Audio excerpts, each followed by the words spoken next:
Marcus, last week in the fourth quarter, Georgia's defense obviously came up with a big play of the game, but the real story, they only had 2 yards of offense in that last quarter. What do you think Georgia can do better to not have so many 3 and outs this week? Especially against a Texas defense. I don't. First of all, I don't want to take credit away from Auburn's defense. It's tough. Those guys are tough. LSU with all the points they've been putting up this year only managed 23 against Auburn's defense. So I would like to think that had a lot to do with it. And obviously earlier in the year you saw some things with Georgia's offense as far as play calling and all that. I think they're fine. I think Georgia's just making their mind up that they want to pound people. And if it continues to work like it has, I don't know if you get away from it. Now, it may come to a point where they play LSU, obviously, in the SEC championship, and they need points on the board. We'll see what happens. But as of right now, no need. Feel that. Well, you've got called play calling. Last week, Georgia took a shot in the first, second quarter from moving the ball down the field. Do you think they need to take more shots, go more vertical? It just depends, man. It's hard to say that. And I'm one of those people that don't. I think situationally, you wait to see what arises in the game to see if that's available. I'm not necessarily one of those guys where you need to come out with your mind made up that we need to throw the ball deep 10 times. That doesn't work. The game dictates how you call the game. Earlier this year, I thought it was just very close to the cuff and vanilla when at times it should have been more open. But this last game, I had absolutely no problems with either the play calling because what you're doing at that point is just trying to make sure that you can keep the ball away from Auburn, especially at the end when they start making a run. You want to get first downs. Everybody wants to score touchdowns, but sometimes it's just not that. That's not the game that day. I thought they did a good job. I thought Coley did a great job against Auburn, knowing what they are. They're a handful defensively now. It's tough, and to be able to get 21 and the defense playing lights out, there's no need to get risky when your defense is holding them to 0 all the way throughout to the fourth quarter. Speaking on defense, this is Kellen Mond's very good dual-threat quarterback.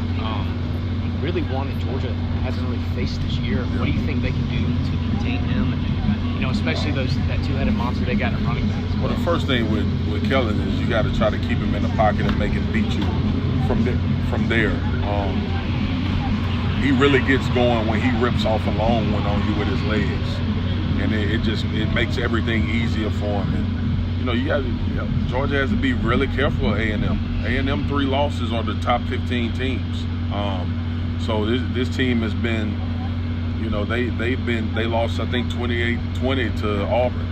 So this is not just some cakewalk. Don't let the schedule fool you. I think they have to be cognizant of that. But the most important thing is to try to keep Kellen in the pocket and make him operate from there and see if he can beat you with his arm. Because if you let him get going with his legs, you can have problems. I was going to ask you, what is the formula for an A&M upset at Sanford tomorrow? I think obviously Kellen has to play out of his mind and kind of improvise and make special plays out of plays that possibly are broken, and then possess the football. But they're a physical team. They have the athletes on the outside, as we all know.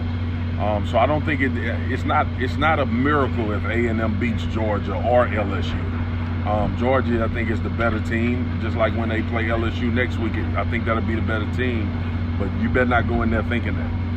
You a few weeks ago when you were talking about the upcoming Auburn-Georgia game, you talked about Auburn's defense being real man defense. Did Georgia prove something to you, or was it the early taking the top off the defense call, or did you think they'd modify? It was a great take the top off the defense call, but I think I respected more about them continuing to pound the rock against that front seven. Yeah. To me, that proves more about how good you are and effective your run game is than any other game throughout the season. And that's what, I know that's exciting for this coaching staff. Because I'm telling you, man, you line up and run the ball on Auburn, you can run on anybody in the country. I think they're good. So it just was it was impressive to see them stay with who they were against Auburn and have success. With this, and I know we're getting ahead of ourselves, and the weather can change. It's a very fluid situation. But fast forward a little bit to Georgia LSU. Can Georgia stay in this personality and hang with LSU? Do you think? I'm not sure. The defense to me is top 5 in the country. So will LSU be able to put up 40?